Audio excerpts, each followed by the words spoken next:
Здравствуйте, мои дорогие подписчики и гости канала! Сегодня, как и обещала, я покажу пару интересных идей для новогоднего декора. И в главной роли помпоны. Я сделала несколько штук на пробу. Вот они все разных цветов. При изготовлении этого я добавила золотистую нить. Да, получилось очень даже интересно.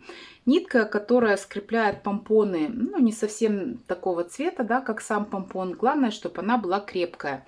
Как делать помпоны, я детально рассказывать не буду.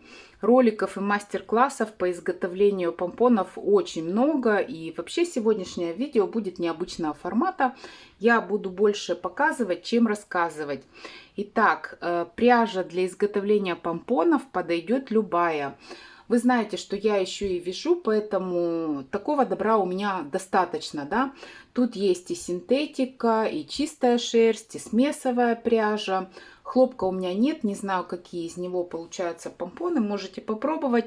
Но, как мне кажется, хлопок будет достаточно трудно стянуть, да, потому что пряжа хлопковая, она не такая рыхлая, как, допустим, шерсть или смесовая. Как видите, здесь несколько оттенков зеленого. Я делаю помпоны с помощью вот такого держателя для резки лука и мелких овощей. Можно использовать и пластиковые карты, можно какие-то картонные шаблоны сделать. А есть и готовые приспособления для изготовления помпонов. Помпоны у меня получаются диаметром 5-6 сантиметров, разные, да, в зависимости от пряжи. И делать их нужно достаточно плотными. Итак, приступим.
Мое самое любимое занятие в изготовлении помпонов — это вот подстригать их, да, придавать им круглую форму.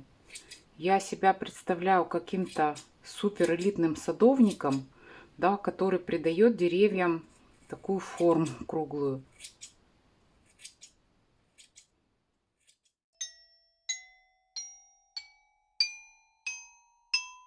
У меня получился 61 помпон, если я не ошибаюсь, я быстренько посчитала.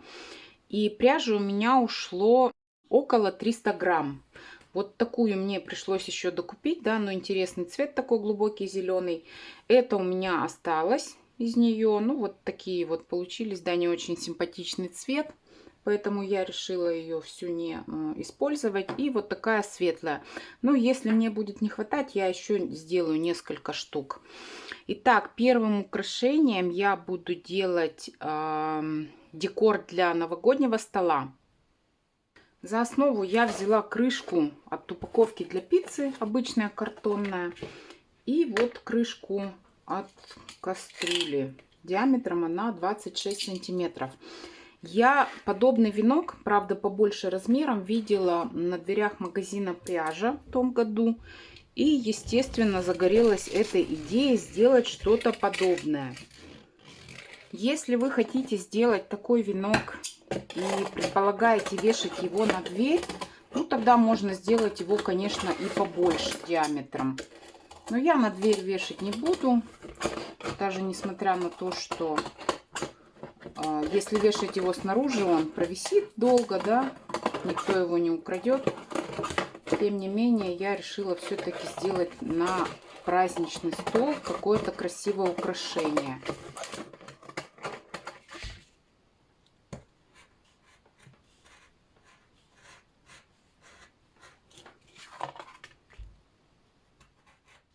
Для того, чтобы венок у меня получился объемный, я вырежу из поролона точно такую же деталь. Поролон у меня 2 сантиметра высотой.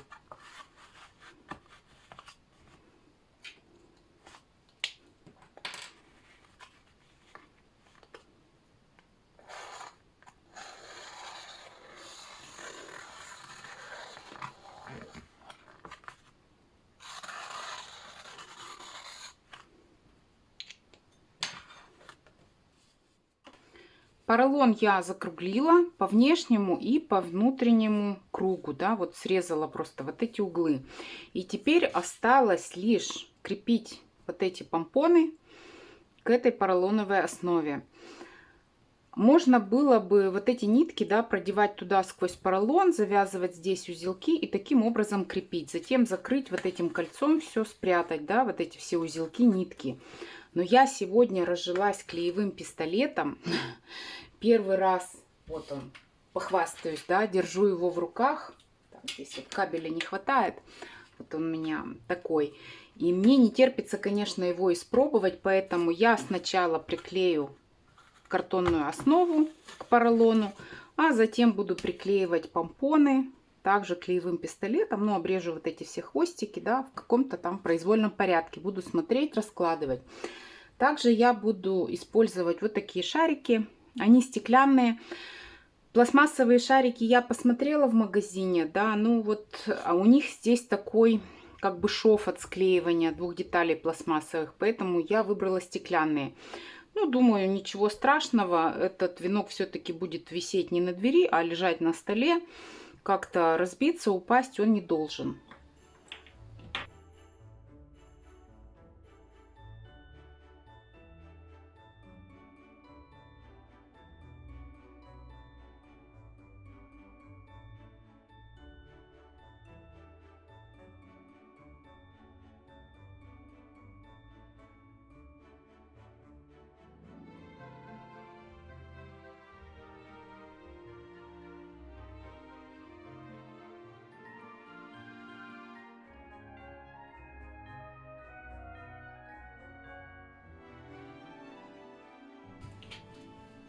Декоративный венок на праздничный стол готов. Смотрите, какая красота получилась.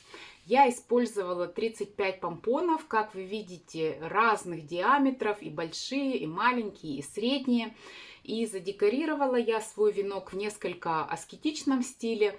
Но, как говорится, на вкус и цвет товарищей нет. Можно его украсить какими-то лентами красивыми, да, какие-то шишки, может быть, позолоченные, посеребряные сюда применить. Может быть, блесками припорошить или как бы вот искусственным снегом, да. Опять же, поле для фантазии очень большое. И сейчас покажу, как этот венок будет выглядеть на праздничном столе.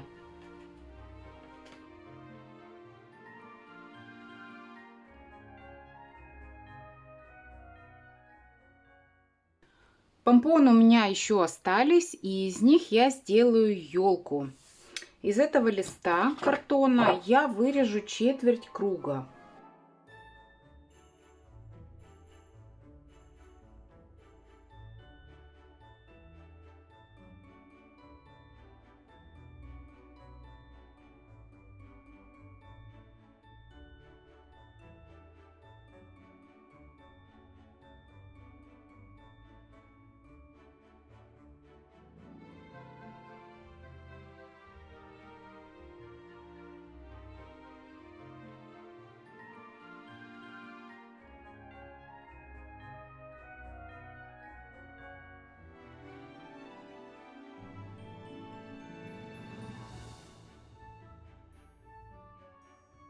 Как вы видели, я склеила конус, и сейчас на него снизу вверх, начиная, да, вот так вот, или по спирали, или рядами, смотря как у меня получится, буду приклеивать помпоны. Мне, наверное, придется сделать еще несколько штук, не знаю, хватит ли этих.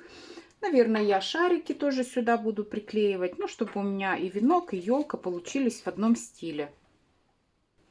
Первый ряд помпонов нижний я буду наклеивать вот так вот, чтобы елка стояла не на картоне, а на самих помпонах. Для чего? Для того, чтобы потом вот этого нижнего края картона не было видно. Вот так я его спрячу, да?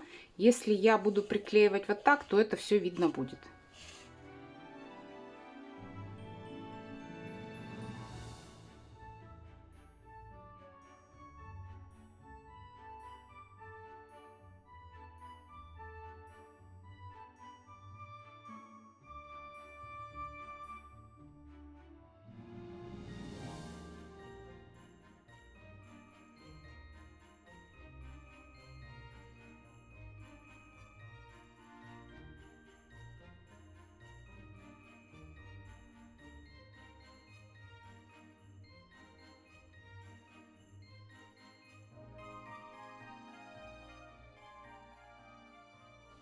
Вот такая елочка у меня получилась. На нее ушло 35 помпонов.